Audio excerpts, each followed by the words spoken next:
Oh, sa labas, sa labas. Oh. Nagdadang tao sa labas, sasakyan. Panglupa, ginagamit Oo, panglupa. oo. Chinelas. Sasakyan, chinelas. Hindi. Ang galing ng segue, ah. Hindi. Ginagamit ng Hindi. tao. Hindi. Oo. Sa labas. Oo. Sa labas, sa Oh. labas. Lapit na eh. Opo. Sasakyan. Oh. Ayan, lalagyan mo na lang yung kabayo. Oo nga eh. Kung nilagay mo sa kabayo, okay na eh. Oh. Nasa kabayo ka na eh. Oh. Tingnan mo, brother, kung ano yan. Yan. Yun, oh. Karo. Karo. Alam niyo ba na ang karo ay 163 beses binanggit sa Biblia bilang sasakyang ginamit sa digmaan at paglalakbay? Higit pa ito sa simpleng kariton. Sa kasulatan, ang karo ay naging simbolo ng lakas at kapangyarihan ng mga hukbo. Sa Eksodo 14:7 nakasulat, "At siya'y nagdala ng 600 piling karo, at lahat ng mga karo sa Ehipto, at ng mga kapitan na namumuno sa lahat ng mga yaon." Ito ang malinaw na larawan ng pagpapakita ng kapangyarihan ng Ehipto, isang hukbo na may maraming karo na ginamit upang habulin ng Israel. At alam niyo ba, ang mga karo noong sinaunang panahon ay karaniwang hinihila ng mga kabayo at ginagamit sa digmaan dahil sa bilis at kakayahang magdala ng mga mandirigma. Karo, hindi lang sasakyan, kundi paalala na ang lakas ng tao ay walang laban sa kapangyarihan ng Diyos. Yan po ang karo. Tignan natin mula naman po sa Osan kung this time ay makakahabol sila. Pagka nakuha nila ito, meron silang 20 points. Yan. At ayon ang nabunot nilang salita. Ayan. Naku, kayang-kaya ni sister to. Katatapos niya lang yan. Sige. Teka muna. Meron po tayong 2 minuto. Timer starts now. Tao? Oo. Lalaki? Hindi. Babae? Hindi. Parte ng katawan ng tao? Oo. Sa taas? Pwede. Ulo? Hindi. Sa gitna? Pwede. Kamay? Hindi. Leeg? Parte ng katawan ng tao? Oo. Sa loob? Oo. Ah, dila? Puso? Hindi. Puso? Hindi.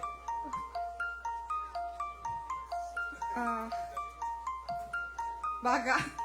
Hindi. Sa loob? Oo.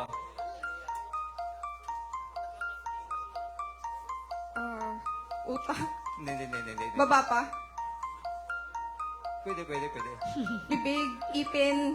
Hindi. Mata? Hindi. Baba pa? Hindi. Dibdib? Hindi. Parte ng katawan ng tao. Tainga? Hindi. Tiyan? Bituka? Hindi.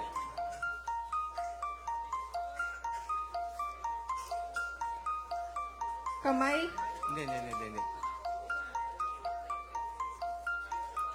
Dugo?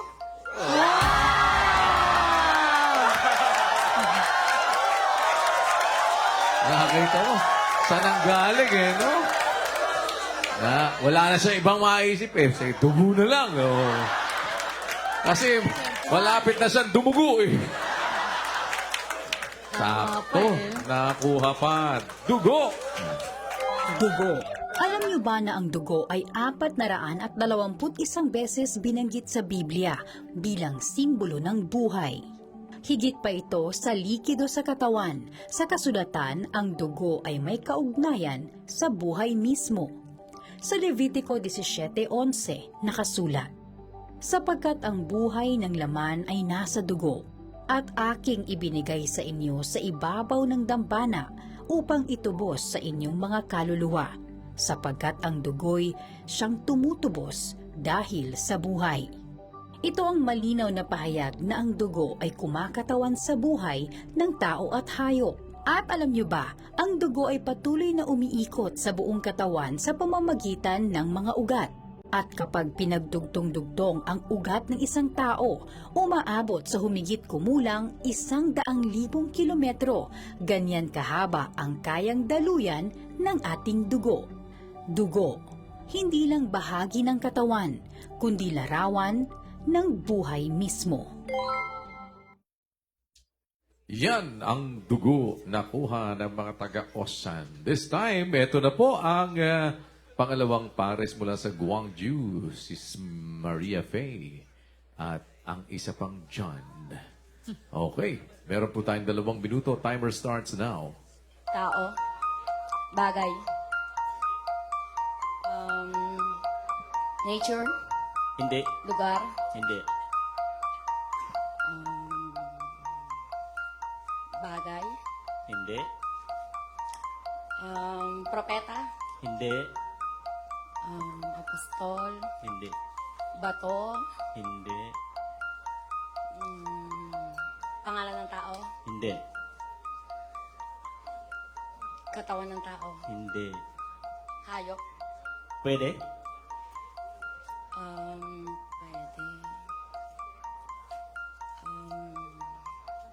Masama. Hindi. Mabuti. Hindi. Hayop. Pwede? Garden. Pwede? Halaman. Hindi. Puno. Hindi. Naging hayop yung halaman. Bunga. Hindi.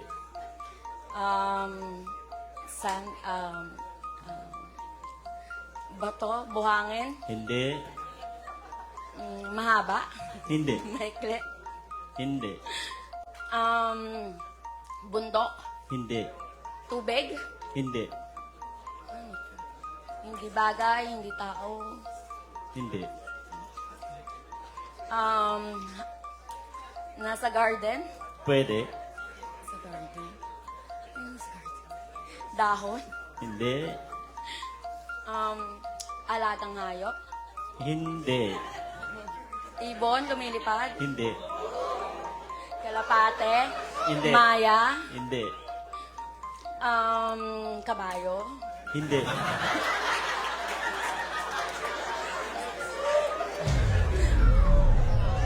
Time stop na. Ayun.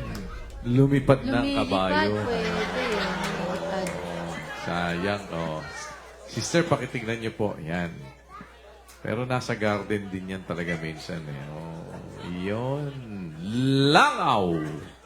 Langaw. Alam niyo ba na ang langaw ay 10 beses binanggit sa Biblia bilang bahagi ng isang salot sa Ehipto?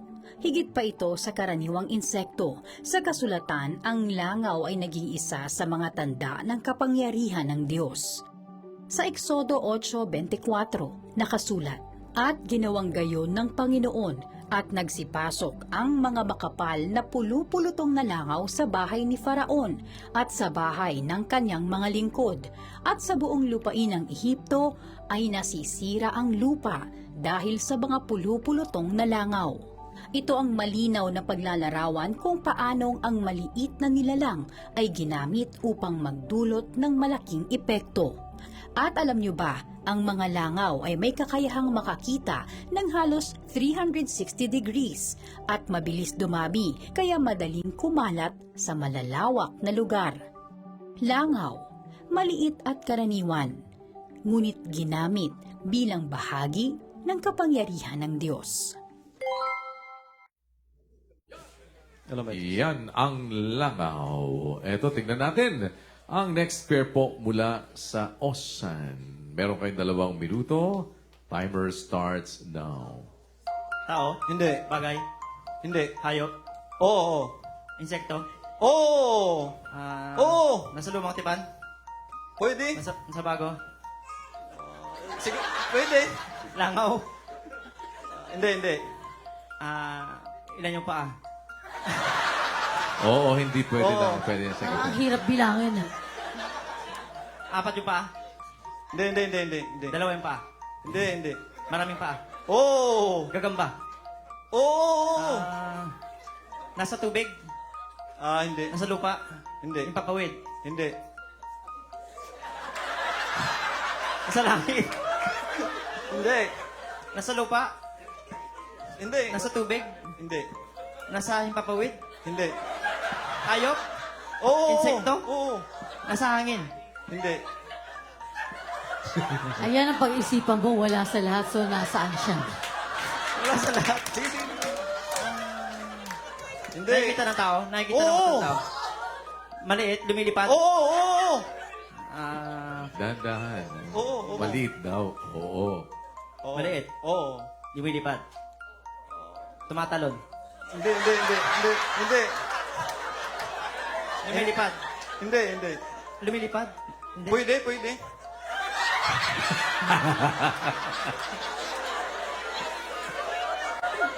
Insekto maliit, lumilipad. Oo. Kulay green? Hindi. Insekto? Lumilipad. Nakikita natin? Oo. Dito sa Korea meron? Siguro! Check nyo kung meron sa inyo. Oo. Langgam? Hindi. Grasshopper? Hindi. Hindi. Caterpillar? Hindi. English? Sayang, ano? Wala sa langit, wala sa lupa, wala sa hangin, wala sa tubig, Nasaan? nasa ulo. Sa ulo. Tingnan mo.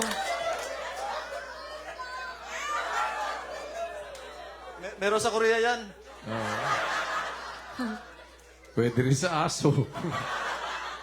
Kuto. Kuto. Alam niyo ba na ang kuto ay 6 na beses binanggit sa Biblia bilang bahagi ng isang salot sa Ehipto? Higit pa ito sa maliit na insekto. Sa kasulatan, ang kuto ay naging isa sa mga kapahayagan ng kapangyarihan ng Diyos. Sa Exodo 8:17, nakasulat, "At kanyang ginawang gayon, at iniunat ni Aaron ang kanyang kamay, pati ng kanyang tungkod, at pinalo ang alabok ng lupa, at nagkakuto sa tao at sa hayop. Lahat ng alabok ng lupa ay naging mga kuto sa buong lupain ng Ehipto." Ito ang malinaw na paglalarawan ng isa sa mga naging salot, kung saan maging ang alabok ay naging kuto. At alam niyo ba, ang kuto ay napakaliit, ngunit mabilis dumami at kayang mabuhay sa buhok at balat ng tao sa pamamagitan ng pagsipsip ng dugo. Kuto, maliit man, ngunit ginamit bilang bahagi ng makapangyarihang tanda. Yan ang kuto. Hindi nasagot. Pero ito na po ang ating score ngayon, mga kapatid. Okay, ang Osan, meron kayong 50 points. At ang Gwangju naman, meron kayong 40 points. Yan. Kapaliktad lang. Kapalit naman. lang. Oo, 10 points lang. Palit-palit Pero very close. Bago po tayo magpatuloy, bigyang daan naman natin. Ito, tignan natin. Kanina magagaling yung mga audience natin eh. Sa pagdugtong ng awit, alam nila yung mga awit eh. Tignan po natin ngayon. Bigyan natin ng pagkakataon para sa ating audience participation. Puntahan natin si Brother Yuji Sasaki at Sister Mary Jo. Yan, sige po mga kapatid at tuloy-tuloy po ang ating kasiyahan. Masaya po ba tayo mga kapatid? Yan, at para malaman po natin kung gaano po kagaling ang mga kapatid po dito, bigyan po natin ng opportunity para po sa kanilang audience participation. Sis Mary Jo? Yon. Time to shine naman ang ating mga audience. Sino po dito ang gustong sumali at magkaroon ng yes? Ano po sasalihan? Ito po, para po sa ating, tayo ka po muna, kapatid, pangalan po? Alex de la Cruz po. Lokal po na? Lokal po ng Seoul. Yan, sige, ready ka na po